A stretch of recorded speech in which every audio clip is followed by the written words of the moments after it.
شیطان ہمارے عقیدوں پر دو طریقے سے حملہ کرتا ہے. ایک تو یہ کہ ہمیں اسلام سے روکتا ہے، اور دوسرا یہ کہ اگر ہم نے نبی کریم صلی اللہ علیہ وسلم کو مان لیا تو مقام اور مرتبے کو بڑھانے کی کوشش کرتا ہے.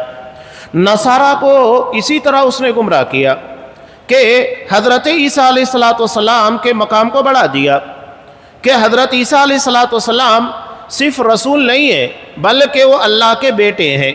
مقام بڑھا دیا، جبکہ رسول کا جو مقام اور مرتبہ ہے جتنا اللہ نے طے کیا اس سے بہتر کوئی طے نہیں کر سکتا. کیا ہم طے کریں گے کہ نبی کا مقام اور مرتبہ کیا ہونا چاہیے؟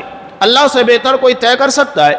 اب اللہ نے جب نبی کا مقام طے کر دیا، آپ کی عظمت و فضیلت جلالت تمام چیزیں بیان کر دی، اس کے بعد ہم اگر اس پر راضی نہیں ہیں، اس کا مطلب کیا ہے؟ اس کا مطلب یہ کہ نعوذ باللہ ہم اللہ سے بہتر نبی کے مقام اور مرتبے کو جانتے ہیں. اللہ جو نہیں جانتا وہ ہم جانتے ہیں. کیا ہم اللہ سے بہتر نبی کے مقام اور مرتبے کو جانیں گے؟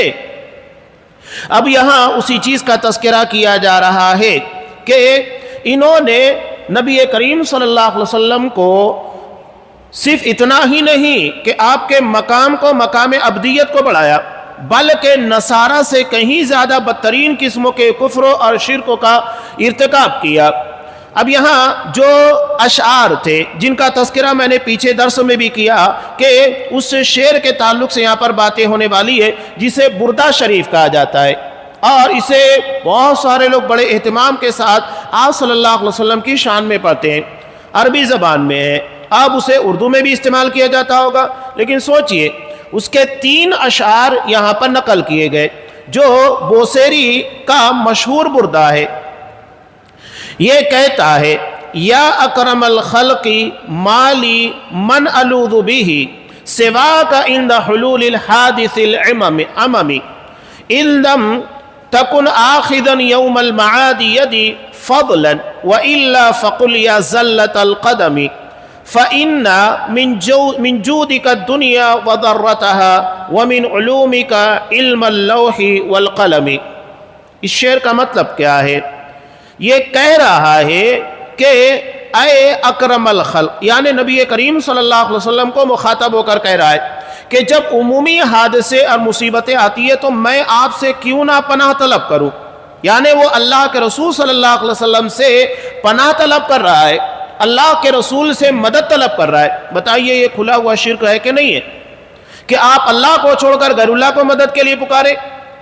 یہاں صاف طور کے پر کہہ رہا ہے مالی من الوذ به سوا کا، میں آپ کے سوا کسی اور سے پناہ کیوں طلب کروں؟ جو بھی مانگنا ہے میں آپ سے ہی مانگوں گا جب بھی میرے پر کوئی مصیبت آئے گی. یہی بات شیعہ بھی کہتا ہے.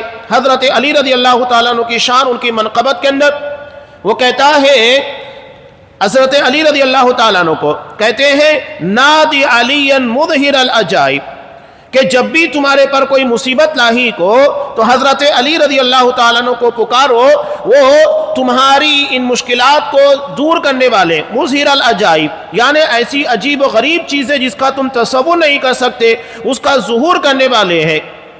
یہ ان لوگوں کا نادی علی مظہر العجائب تجد عونا لک فی النوائب، تم اسے اپنی مصیبتوں کے اندر مدد کرتا ہوا پاؤ گے. یہ وہی بات ہے. وہاں رافضی کہتا ہے، یہاں مسلمانوں میں کلمہ گو کہتے ہیں کہ اللہ کے رسول صلی اللہ علیہ وسلم کو مصیبت کے موقع کے پر پکارا جائے، آپ پناہ دینے والے، مصیبتوں سے نجات دینے والے، حاجت روائی، مشکل کشائی کرنے والے ہیں. اس کے بعد یہ آخرت کے بارے میں بھی کہہ رہا ہے کہ آپ ہی آخرت کے دن میری مدد کرنے والے ہیں. آخذاً یوم المعاد، یوم المعاد قیامت کے دن. اور اس کے بعد آخر میں کیا کہتا ہے کہ دنیا کی تمام رونقیں، دنیا کی تمام نعمتیں یہ سب آپ کے دم سے ہے. وَمِنْ عُلُومِكَ عِلْمَ اللَّوْحِ وَالْقَلَمِ، اور آپ کے علم سے لوح و قلم کا علم ہے. نعوذ باللہ.